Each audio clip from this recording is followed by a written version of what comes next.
그러나 윤석열은 당시 전시사변 또는 이에 준하는 비상사태가 발생하지 않았음에도 요소야대 상황에서 거대 야당이 단독으로 쟁점 법안을 처리하고 국무위원에 대한 탄핵 소추안을 연속적으로 의결하고 윤석열 정부의 주요 사업 예산까지 삭감하기에 이르자 국회의원 체포조를 운영하여 윤석열 자신이 소위 반국가 세력이라고 규정한 정치적 반대 세력, 즉 야당 국회의원 등을 체포 및 구금하고 이를 통해 계엄 해제 요구권이 있는 유일한 헌법기관인 국회를 무력화시키고 부정선거 등에 대한 증거를 확보할 목적으로 또 다른 헌법기관인 선거관리위원회를 무력으로 점거하는 등 국헌문란의 목적으로 군 병력을 동원한 비상계엄을 선포하기로 마음먹고 마침내 2024년 12월 3일 22시 27분경 전국의 비상계엄을 선포하기에 이르렀습니다. 하지만 그 비상계엄은 위와 같이 엄격한 비상계엄 선포의 요건을 충족시키지도 못하는 위법적인 것이었고 심지어 그 과정에서 정상적인 국무회의의 심의를 거치지도 아니하는 등 중대한 절차적 하자도 있었습니다. 아울러 같은 날 23시 23분경 발령된 계엄사령부 보고령에는 헌법상 계엄 해제 요구권이 있는 유일한 국가기관인 국회에 정치활동을 금한다거나 언론과 출판이 계엄사의 통제를 받는다는 등의 자유민주적 기본질서에 반하는 위헌적인 내용이 다수 포함되어 있었고 실제 윤석열 등은 2024년 12월 3일 22시 27분경부터 2024년 12월 4일 04시 26분경까지 군 병력과 경찰 병력을 동원하여 국회를 봉쇄하고 선거관리위원회를 장악하고 언론사 등에 대한 단수 조치까지 실시하는 등 구체적인 폭동 행위까지 실행함으로써 내란 범죄를 자행하였습니다. 이러한 내란 행위의 준비와 그 실행 과정에서 위와 같이 내란 행위의 수괴라고 할 수 있는 윤석열이 법무부 장관인 피고인에게 지시한 부분을 진술하겠습니다. 우선 계엄 선포 당일인 2024년 12월 3일 19시 41분 윤석열은 전화로 피고인을 대통령실로 호출하였고 피고인은 같은 날 20시 14분 대통령실에 도착한 후 같은 날 20시 27분경부터 20시 36분경까지 대통령 집무실에서 윤석열 및 국방부 장관 김용현과 함께 비상계엄 조치 상황을 논의하였습니다. 이어 같은 날 20시 37분경부터 계엄 선포 직전인 21시 10분경까지는 윤석열로부터 계엄사령부 보고령과 법무부 업무 관련 지시사항이 기재된 지시문건 등을 수령하고 이후 순차 도착한 다른 국무위원들이 윤석열로부터 비상계엄과 관련된 지시사항을 수명하는 것도 지켜보았습니다. 비상계엄 선포 직전인 2024년 12월 3일 20시 27분경부터 21시 10분경 사이에 대통령 집무실에서 윤석열은 행안부 장관 이상민에게 언론사 등에 대한 단수 등 지시문건을 교부하였고 국정원장 조태용과 외교부 장관 조태열에게도 각 해당 업무 관련 지시문건을 교부하고 피고인에게 법무부 업무 관련 지시문건을 교부하는 등 구체적인 지시가 이루어졌고 피고인은 위 문건을 수령하고 기타 윤석열의 구두 지시를 메모하는 등 윤석열의 비상계엄 관련 지시를 적극적인 태도로 수명하였습니다. 다음으로 위와 같이 윤석열의 비상계엄 관련 지시를 수명한 피고인이 구체적으로 종사한 내란 중요 임무에 대해서 말씀드리겠습니다. 비상계엄이 선포된 후 피고인은 용산 대통령실에서 나와 가천 법무부 청사로 이동하는 차량 내에서 윤석열로부터 수명한 비상계엄 관련 임무를 수행하기 위해 관련 지시사항을 법무부 간부들에게 순차로 하달하였습니다. 우선 피고인은 2024년 12월 3일 23시 3분경 당시 출입국 외국인 정책본부장이었던 배상업에게 전화하여 계엄 발생한 것을 알고 있느냐, 오고 있느냐, 빨리 와라. 계엄사로부터 출국 금지 요청이 들어올 수 있으니 출국 금지팀을 대기시켜라 라고 지시하였고 이를 수명한 배상업은 출국 금지를 담당하는 직원들이 사무실에서 대기하게 하면서 계엄사에서 출국 금지 요청이 오면 즉시 출국 금지 조치를 진행할 수 있도록 준비하였습니다. 이렇듯 피고인은 윤석열의 정치적 반대 세력과 계엄 보고령 위반자 처단을 위해 출국 금지 제도를 이용할 수 있도록 조치함으로써 내란 중요 임무에 종사하였습니다. 이어 피고인은 2024년 12월 3일 23시 4분경 역시 가천 법무부 청사로 이동하는 차량 안에서 당시 교전본부장이었던 신용해에게 전화하여 비상계엄 상황 아래에서는 수용공간 확보가 필요하다. 구치소 등 교정시설의 수용 현황 및 수용 여력을 파악하고 서울구치소 등의 수용 공간을 마련하라는 내용의 지시를 하달하였습니다. 이러한 지시를 수명한 신용회는 같은 날 23시 25분경 서울구치소장 김문태에게 전화하여 서울구치소 수용 현황을 확인할 것을 지시하였고, 이를 수명한 김문태는 부하 직원들에게 이러한 지시를 순차 재하달하여 서울구치소의 독거실 현황을 정리한 수용거실 현황이라는 문건을 작성하게 하였습니다.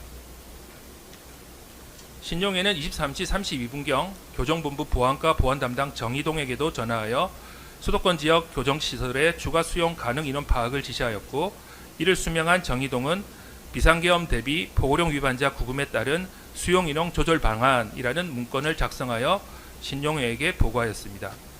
그리고 신용회는 2024년 12월 4일 00시 33분경부터 진행된 교정본부 과장급 회의에서 비상계엄 관련 구금자들의 수용 공간을 최대로 확보하기 위하여 가석방 업무를 담당하는 분류심사과장 이민열에게 긴급 가석방과 추가 가석방까지 검토하라고 지시하였고, 이를 수명한 이민열은 비상계엄 선포에 따른 가석방 실시 검토라는 문건을 작성하여 이를 신용회에게 보고하기도 하였습니다.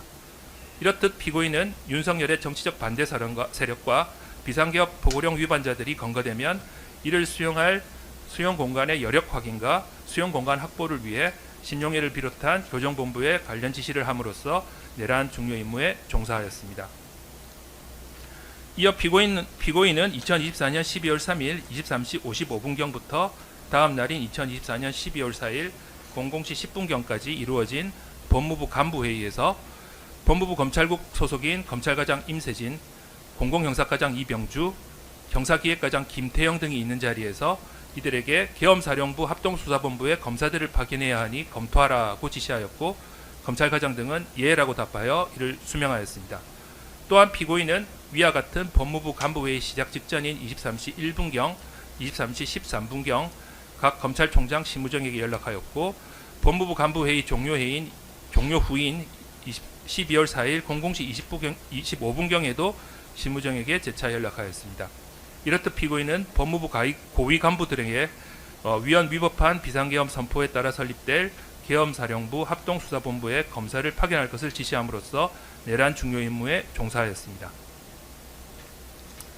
자, 다음으로 직권남용 권리 행사 방해의 점에 대하여 말씀드리겠습니다. 적용법조는 형법 제123조입니다.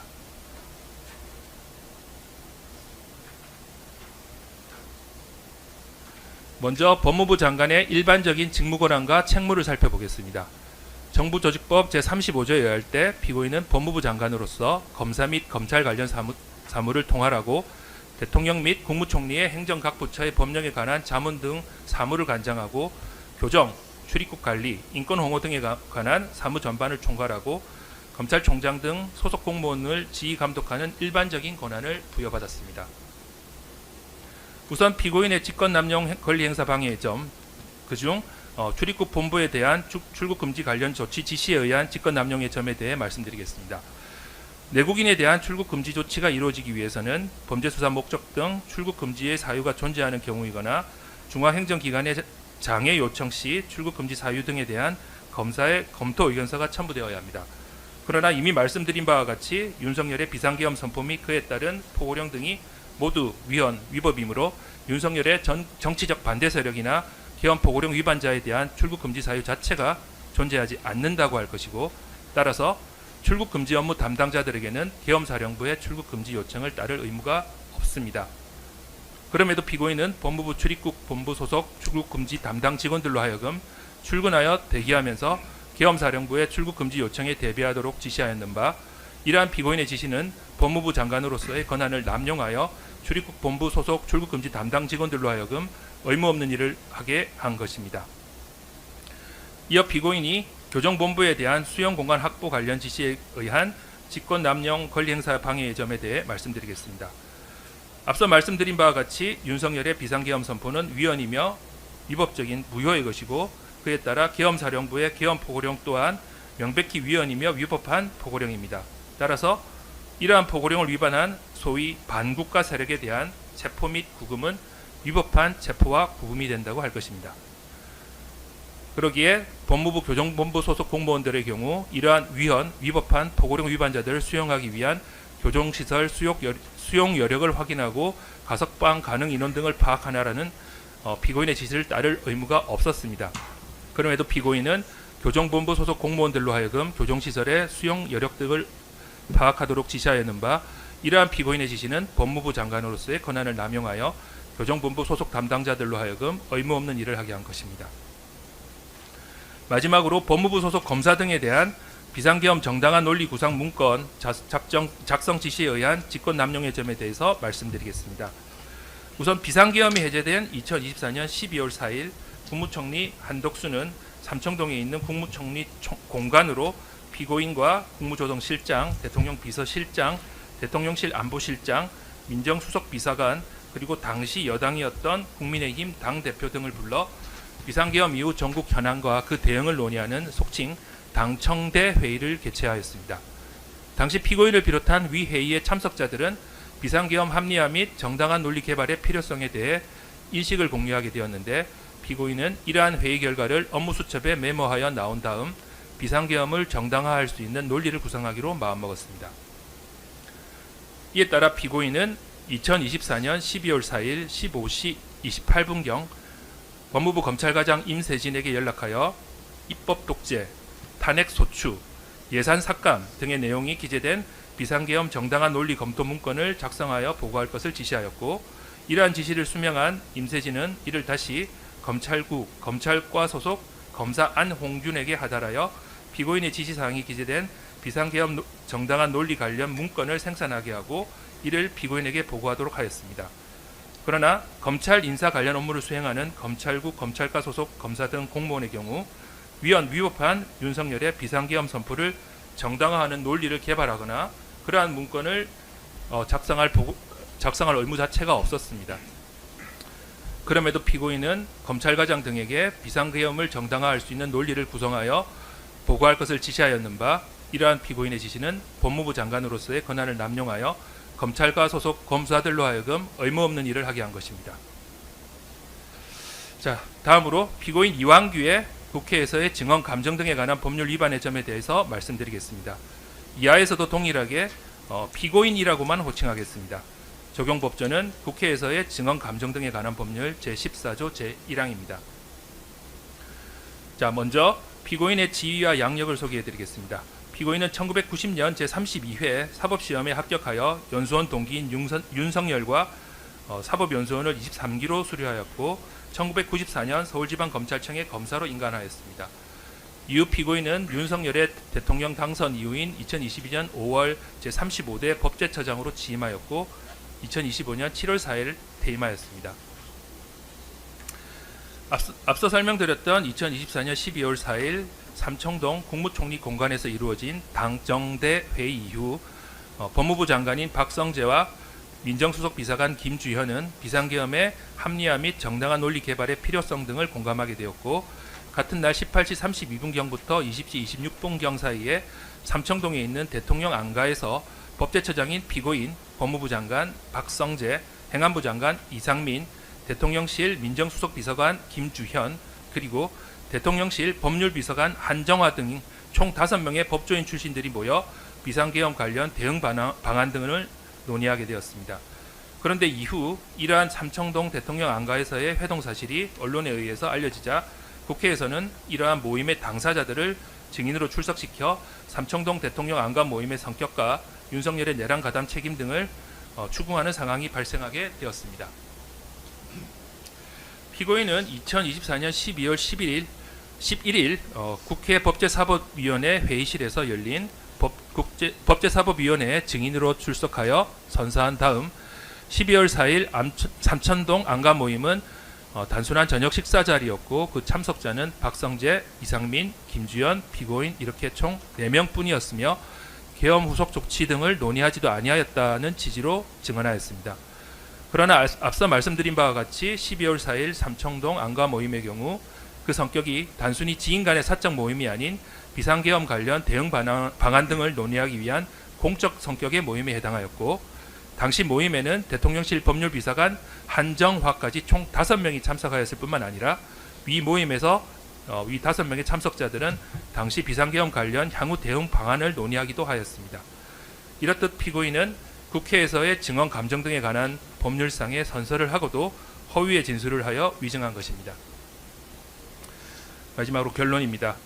위와 같은 각 범죄 사실들에 대하여 특별검사는 피고인 박성재를 부정청탁 및 금품 수수 등의 금지에 관한 법률 위반죄, 내란 중요 임무 종사죄, 직권남용 권리행사 방해죄로 기소하였고, 피고인 이완규를 국회에서의 증언, 감정 등에 관한 법률 위반죄로 기소하게 되었습니다. 네, 기소유지 진술을 마치겠습니다. 네, 그러면